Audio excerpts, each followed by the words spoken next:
Hello good morning दोस्तों। आज हम 71 बीपीएससी क्लास बीपीएससी घटना चक्र पॉलिटी का क्लास 4 का करने जा रहे हैं।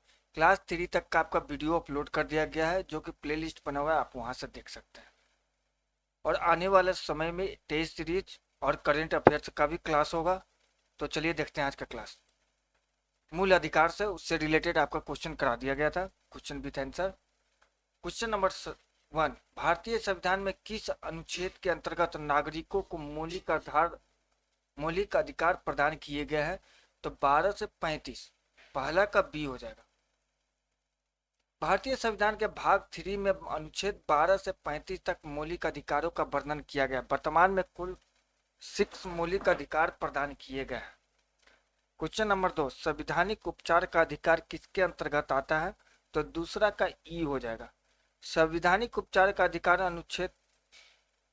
संविधान के भाग 3 मूल अधिकार के तहत अनुच्छेद 32 से 35 तक है। संवैधानिक उपचारों का अधिकार स्वयं में कोई अधिकार न होकर अन्य मौलिक अधिकारों का अधिकार है।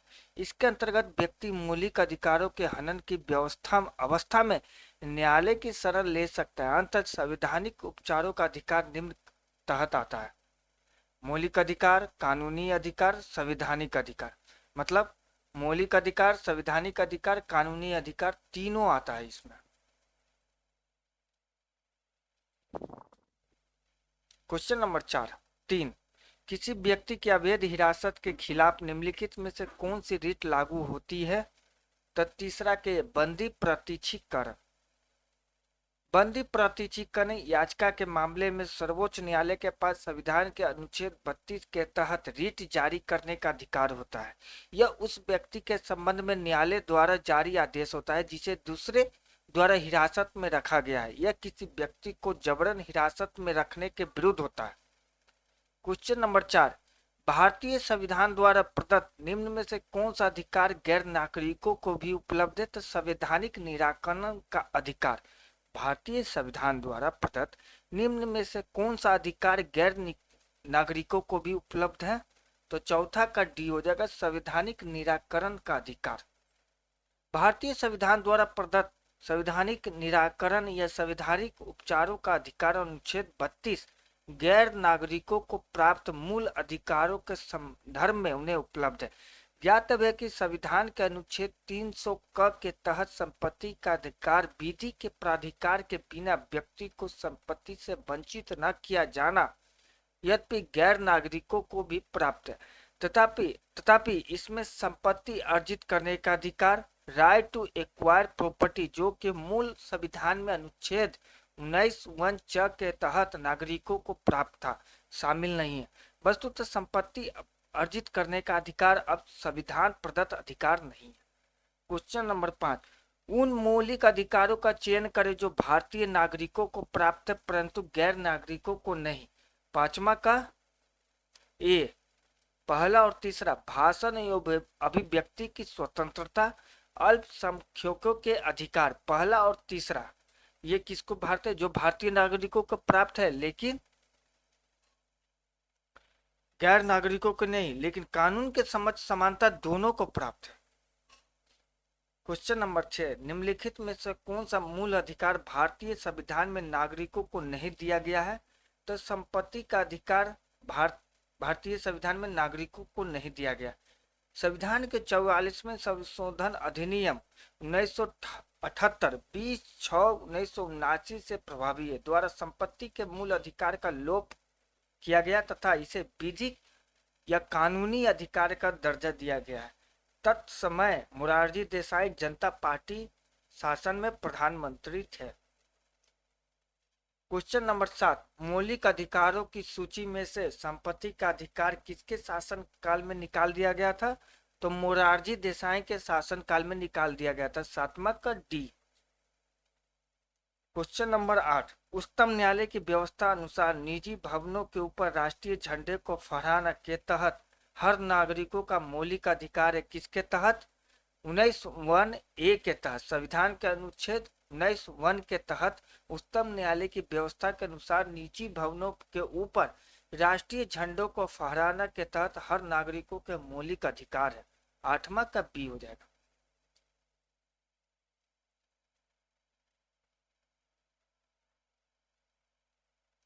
क्वेश्चन नंबर 9, निम्न में से कौन सा एक मानव अधिकार भारतीय संविधान के अंतर्गत मौलिक अधिकार भी है? तो नौमा का इसमें से इसका देखना होगा। भारतीय संविधान के अनुच्छेद 19(1) क के अनुसार सभी नागरिकों को वाक स्वतंत्र एवं अभिव्यक्ति स्वतंत्रता का अधिकार प्राप्त है। वाक एवं अभिव्यक्ति, सूचना का अधिकार अभिव्यक्ति के अधिकार में निहित है, अतः यह मूल अधिकार है। इसके साथ ही सूचना का अधिकार मानव अधिकार भी है। शिक्षा का अधिकार भी 86वें संशोधन अधिनियम द्वारा मूल अधिकार है। क्वेश्चन नंबर 10, भारतीय संविधान में संशोधन करके शिक्षा का अधिकार कब जोड़ा गया? तब 1 अप्रैल 2010 को। 10वां का ए, 86वें संविधान संशोधन अधिनियम 2002 के द्वारा प्राथमिक शिक्षा को मूल अधिकार बना दिया गया। इसके द्वारा संविधान के भाग 3 में नया अनुच्छेद 21 क को जोड़ा गया, जिसके अनुसार राज्य 6 से 14 वर्ष की आयु के सभी बालकों हेतु निःशुल्क और अनिवार्य शिक्षा की व्यवस्था करेगा। साथ ही अनुच्छेद 45 के संशोधित निर्देशक तत्व के अनुसार राज्य 6 वर्ष तक की आयु पूर्ण करने तक सभी बच्चों को आरंभिक शिशुत्व देख रेख तथा शिक्षा उपलब्ध कराने का प्रयत्न करेगा। इसी अनुक्रम में शिक्षा का अधिकार अधिनियम 2009 संसद द्वारा पारित किया गया, जो तत्संबंधी संविधान संशोधन के साथ 1 अप्रैल 2010 से प्रभावी हुआ। शिक्षा का अधिकार मानव अधिकार भी है। सूचना का अधिकार भी मानव अधिकार की सार्वभौम घोषणा का भाग है। सर्वोच्च न्यायालय के निर्णयों के अनुसार सूचना का अधिकार भारतीय संविधान के अनुच्छेद 19(1) क में उल्लिखित वाक्य एवं अभिव्यक्ति की स्वतंत्रता में निहित है, हालांकि यह संविधान में उल्लिखित नहीं है।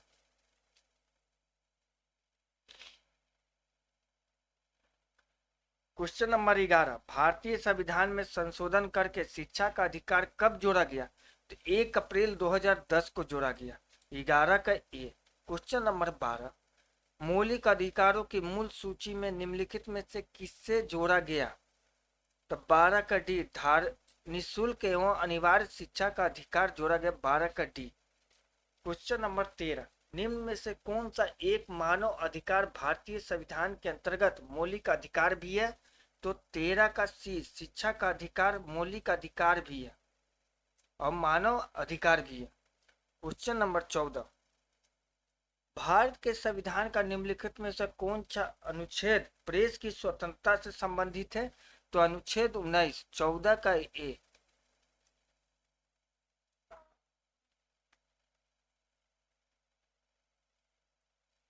क्वेश्चन नंबर 15, निम्नलिखित संवैधानिक उपचारों में से किसे पोस्टमार्टम भी कहा जाता है? तो उत्प्रेषण।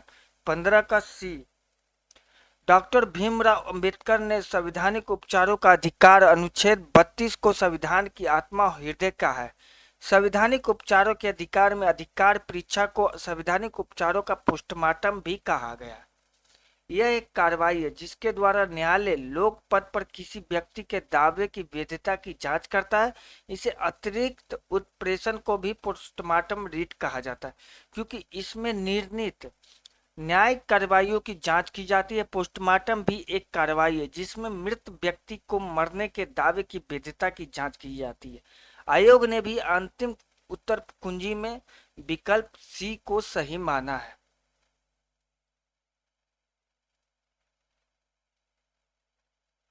क्वेश्चन नंबर 16, निम्नलिखित में से किसको संविधान द्वारा मौलिक अधिकारों को लागू करने की शक्ति दी गई है? तो 16 का डी, सर्वोच्च न्यायालय उच्च न्यायालय दोनों को। राज्य के नीति निर्देशक तत्व, इससे रिलेटेड जो भी क्वेश्चन आपका 39वीं से 70 तक पूछा गया उसको पढ़ते हैं। क्वेश्चन नंबर 1, कल्याणकारी राज्य की संकल्पना का समावेश भारत के संविधान में है राज्य के नीति निर्देशक तत्वों में। पहला का ए। क्वेश्चन नंबर 2, एक कल्याणकारी राज्य का आदर्श वर्णित है राज्य के नीति निर्देशक तत्वों में। दूसरा का ए। क्वेश्चन नंबर 3, भारतीय संविधान के भाग 4 में दिए गए निर्देशित सिद्धांतों में निम्न में से कौन से सूचीबद्ध है? तो तीसरा का बी, पहला और दूसरा समान कार्य के लिए समान वेतन, समान समान नागरिक संहिता।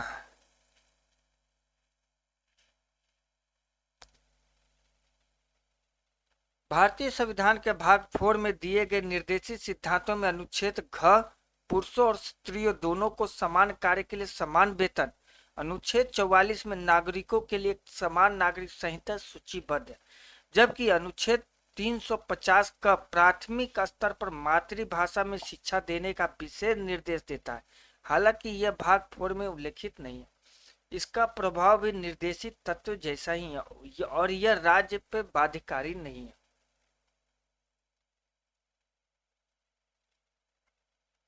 क्वेश्चन नंबर 4, राज्य के नीति निर्देशक सिद्धांत किस पर मौलिक अधिकार से भिन्न है? तो चौथा का सी, नीति निर्देशक सिद्धांत प्रवर्तनीय नहीं है जबकि मौलिक अधिकार प्रवर्तनीय है। राज्य के नीति निर्देशक सिद्धांत मौलिक अधिकारों से भिन्न है क्योंकि निर्देशक सिद्धांत प्रवर्तनीय नहीं है जबकि मौलिक अधिकार न्यायालय द्वारा प्रवर्तनीय है। निर्देशक सिद्धांत संविधान के भाग 4 में वर्णित और कल्याणकारी राज्य की स्थापना के लिए दिए गए निर्देश है, जबकि भाग 3 में वर्णित मौलिक अधिकार व्यक्तियों को राज्य के प्रति दिए गए सुरक्षा की गारंटी देता है। क्वेश्चन नंबर 5, निम्न में से कौन सा अनुच्छेद पंचायत के गठन के लिए राज्य सरकारों को निर्देश देता है? तो अनुच्छेद 40, पांचवा का बी। क्वेश्चन नंबर 6, सूची 1 को सूची 2 को मिलाइए और सूचियों को दिए गए कूट की सहायता से सही उत्तर का चयन कीजिए। तो छठा का आपका हो जाएगा ई। तो ग्राम पंचायतों का संगठन अनुच्छेद 40, समान सिविल संहिता अनुच्छेद 44, कृषि और पशुपालन का संगठन अनुच्छेद 48, न्यायपालिका और कार्यपालिका का पृथक्करण अनुच्छेद 50, अंतर्राष्ट्रीय शांति का विकास अनुच्छेद 51। तो दोस्तों मूल कर्तव्य से रिलेटेड कल के क्लास में देखते हैं। तो थैंक यू।